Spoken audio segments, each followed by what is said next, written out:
এখন আছি সৌদি আরবে, আরও রমজান মাস। তো সৌদি আরব স্টাইলে আপনাদেরকে ছোলা বোনা করে দেখাবো না, তাই কি হয়? আসসালামু আলাইকুম, যে যেখান থেকে আমার ভিডিওটা দেখতেছেন সবাইকে রমাদানের শুভেচ্ছা ও অভিনন্দন। আজকে আমি সৌদিয়ান স্টাইলে ছোলা বোনা করে দেখাবো। ছোলা আমাদের রমজান মাসে একদম অতি গুরুত্বপূর্ণ একটি খাবার। খাবারটা শুধু মজার হলে হবে না, এটি স্বাস্থ্যসম্মতও হতে হবে। এজন্য আমি কম মশলা দিয়ে সৌদিয়ান স্টাইলে ছোলা বোনা করে দেখাবো। আমি অনেক আগেই ছোলাটা ভিজিয়ে রাখছিলাম, এটা দেখেন ফুলে গেছে। এখন এর মধ্যে পানি দিয়ে আমি সিদ্ধ করে নিব। আগে ছোলাটা পরিমাণ মতো পানি দিয়ে দিলাম এবং আমি চুলায় বসিয়ে দিব। ছোলাটা সিদ্ধ হয়ে গেলে এটা আমি ভালো করে পরিষ্কার পানি দিয়ে ধুয়ে নিব বারবার, যাতে এর মধ্যে ময়লা না থাকে আর বালু বালু না লাগে। এটা ভালো করে ধুয়ে আমি একটা জালিতে ছেলে নিব, যাতে শুকনা হয়, মানে পানি না থাকে। এটা দেখেন একদম পরিষ্কার করে নিলাম। এই জালিটার মধ্যে রেখে দিব, পানিটা যাতে ঝরে যায়।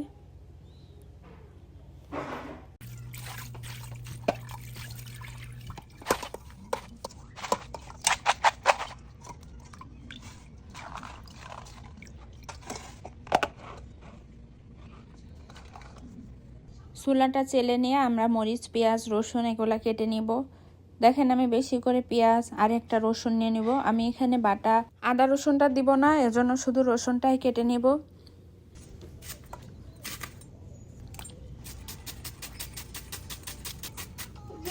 মাঝারি ধরনের দুটা পেঁয়াজ আর একটা বড় রসুন নিয়ে নিলাম। এগুলা কেটে মরিচও কেটে নেব। আমি আসলে বাটা আর কোনো মশলাই দিব না, শুধু মরিচ, পেঁয়াজ আর রসুনটাই দিব। আর দিব কিছুটা গুঁড়া মশলা। দেখুন রসুন আর পেঁয়াজ এভাবে কেটে নিলেই হবে। আর আমি একটু বেশি করে কাঁচামরিচ দিয়ে দিলাম। এই যে এতটুকু পরিমাণ, মানে একটা রসুন, দুইটা পেঁয়াজ আর কিছু 4-5টা কাঁচামরিচ কেটে নিলাম।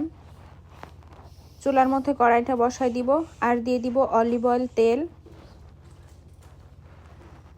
আমি এখানে তেলটা কমই নিব, মানে যতটুকু আমার মরিচ পেঁয়াজটা ভাজতে লাগে ঠিক ততটুকুই তেল নিব।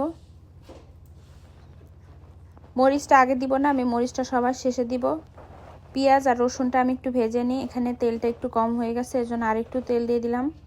পেঁয়াজ রসুন ভাজতে যতটুকু তেল লাগে আমি ঠিক ততটুকুই দিব, আমি বাড়তি বেশি তেল দিব না। আর পেঁয়াজ আর রসুন একদম লাল লাল করে ভাজবো না, একটু মোটামুটি ভাজা হয়ে গেলেই এর মধ্যে আমি পানি দিয়ে দিব।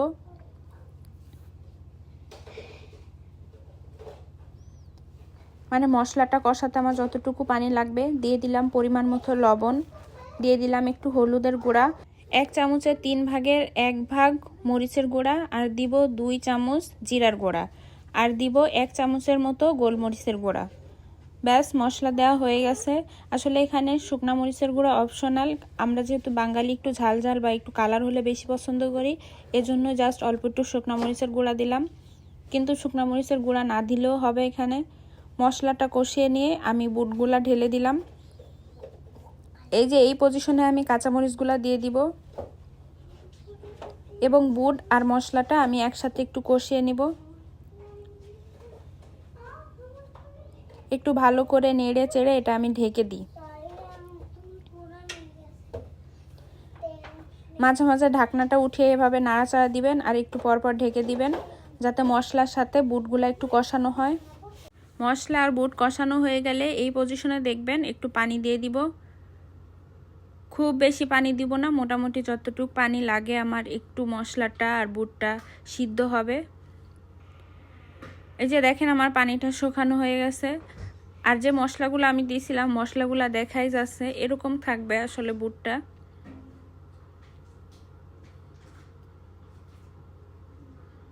একটু জাল দিয়ে দিব আর মশলার সাথে যাতে বুটটা মিশে যায়, এজন্য আমি একটু পরপর নাড়া দিতে থাকবো। আমার বুটটা প্রায় রান্না করা শেষ, আর কিছুক্ষণ পরে আমি এটা নামিয়ে ফেলবো। যখন দেখবেন মশলা আর বুটটা লেগে লেগে যাচ্ছে, তার মানে আপনার বুটটা পুরোটা সিদ্ধ হয়ে গেছে আর আমার রান্নাটাও শেষ হয়ে গেছে। বুটটা আর একটু মজাদার এবং ভিন্ন স্বাদের করতে আপনি যখন খাবেন, এর উপরে একটা বাটির মধ্যে কিছুটা ধনেপাতা, কিছুটা শসা, কিছুটা পেঁয়াজ, একটু লেবুর রস এবং ঘি যদি দিয়ে খেতে পারেন মিশিয়ে, তাহলে এটা খেতে আরও বেশি মজাদার হবে এবং সুস্বাদু হবে। সৌদিয়ানরা ঠিক এভাবেই বুট রান্না করে খায়। আমার এই রান্নার রেসিপিটা কেমন হয়েছে, কে কোন জায়গা থেকে দেখতেছেন অবশ্যই জানাবেন। ভিডিওটা এই পর্যন্তই। যে যেখানে বসে দেখতেছেন সবাই আশা করি ভালো থাকবেন, সুস্থ থাকবেন। দেখা হবে পরবর্তী ভিডিওতে। সবাইকে আসসালামু আলাইকুম।